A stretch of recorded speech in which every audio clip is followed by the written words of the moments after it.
श्री राम जय जय राम। श्री राम जय राम। श्री राम जय राम। ओम नमः शिवाय। ओम नमः शिवाय।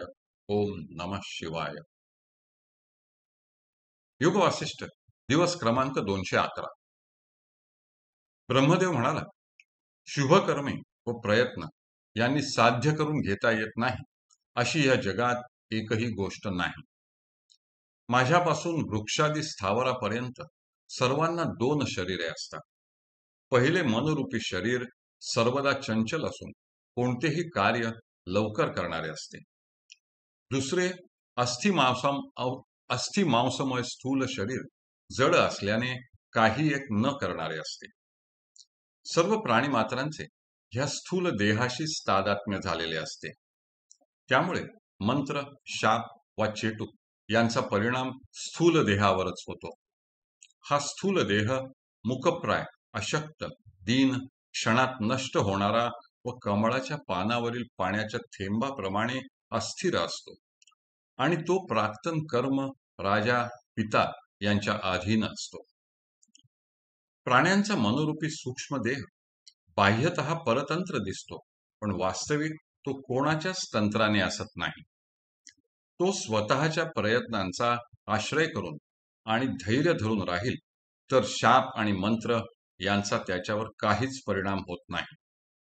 मग तो जे जे दृढनिश्चय करून त्याप्रमाणे कर्म करील तर ते सर्व सफल होऊन त्याला सुख प्राप्त होते. स्थूल देहाचे सर्व प्रयत्न निष्फल होत असून मनोदेहाचेच सर्व प्रयत्न सफल होत असतात. तगडावर मारलेले बाण जसे निरर्थक ठरतात, त्याप्रमाणे आत्मानुसंधानात निमग्न असलेल्या चित्तावर शापादिकांचा अनिष्ट परिणाम होऊच शकत नाही. शरीर पाण्यात पडो, अग्नीत जळो अथवा चिखलात रुतो, मन ज्या विषयाचे अनुसंधान करीत असेल ते विषय त्याला प्राप्त होतात. देहादिक सर्व भावांचा नाश झाला तरी प्रयत्नांचे फल मिळतच राहते. म्हणजे मनच आपल्या प्रयत्नांचे फल देते. इंदुपुत्रांनी आपल्या प्रयत्नांच्या बळावर प्राप्त केलेल्या ब्रह्मपदाच्या आड मी देखील येऊ शकत नाही. फुलांच्या माराने जशी पाषाणाची शिळा फुटू शकत नाही, त्याप्रमाणे स्वाधीन आणि स्ववश चित्तावर आधिव्याधी, पापदृष्टी वा शाप काहीही परिणाम करू शकत नाहीत. ज्यांच्या मनावर शापाचा परिणाम होतो वा दुःखरूपी बाणांनी ज्यांची मने विद्ध होतात, त्यांची मने विवेक करण्याला असमर्थ आणि पौरुषहीन असतात. ज्याचे मन सावधान असते असा मनुष्य संसारातील शापातापांनी ग्रस्त होत नाही.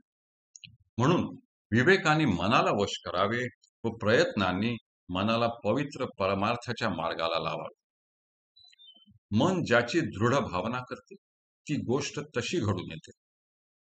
मुलाच्या मनाने कल्पिलेला वेताळ जसा त्याला भडसावून सोडतो, त्याप्रमाणे मनात रूढ झालेली कल्पना माणसाला भेडसावीत असते.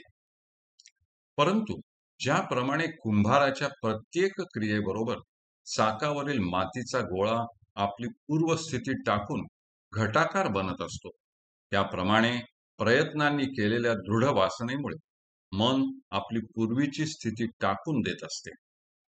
ते ज्या ज्या वस्तूंचे दृढ अनुसंधान करू लागते त्यानुसार स्वतः बनू लागते आणि तसतसा अनुभव देखील घेऊ लागते. अशा रीतीने या जगदरूपी मायाजालाची मन जशी जशी कल्पना करते त्याप्रमाणे बनून तेच स्वतःला अवलोकन करते. म्हणून जग असत आहे किंवा सत आहे असे ठरविता येत नाही.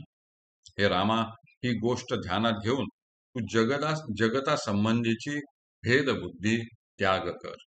हरि ओम तत्सत. हरि ओम तत्सत. हरि ओम तत्सत.